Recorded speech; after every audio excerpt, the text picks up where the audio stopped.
যাওঁতে দেখিলোঁ এগৰাকীয়ে নিজৰ বিনা ব্ৰাছ কৰা দাঁতকেইটা উলিয়াই আছে। হেল্ল' এভৰিৱান, বলক আজি ফুৰিবলৈ যোৱা নেক্সট পাৰ্ট আৰম্ভ কৰোঁ। আমাৰ ডিমাণ্ড মতে বহুত নামি গ'ল খাচী মাংস কিনিব। পেচা তো দুসৰো কি যা ৰহি হে না, হমাৰা কিয়া। মাংস চাংস লৈ আমি ঘৰলৈ যাবলৈ ওলালোঁ।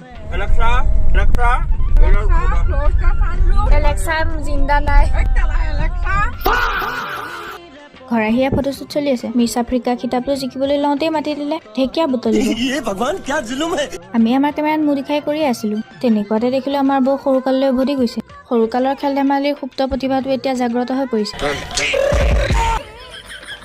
তাৰপিছত আমি গোটেইকেইটাই মিলি পথাৰত নামি দিলোঁ ঢেকীয়া ছিঙিবলৈ। আহিয়ে দেখিলোঁ ঢেকীয়াৰ বিনামূলীয়া দোকান হৈ আছে।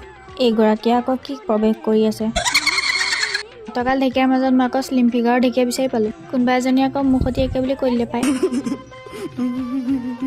তাৰ মাজতে আমাৰ টিকলুটোৱে কিবা কৈ আছে। তাৰ কথাকেইটা ইউটিউবৰ এডভাৰটাইজৰ নিচিনা স্কিপ কৰি দিয়া হ'ল। এগৰাকী বেংগলোৰৰ পৰা আহিছে ইয়াত ঢেকীয়া বুটলিবলৈ। এনেকুৱা জেগাত আহিলোঁ য'ত নাগ দেৱতাই আহি চৰণত চুম্মা দি থৈ যাব পাৰে। মিলতে হে নেক্সট পাৰ্ট মে, বাই।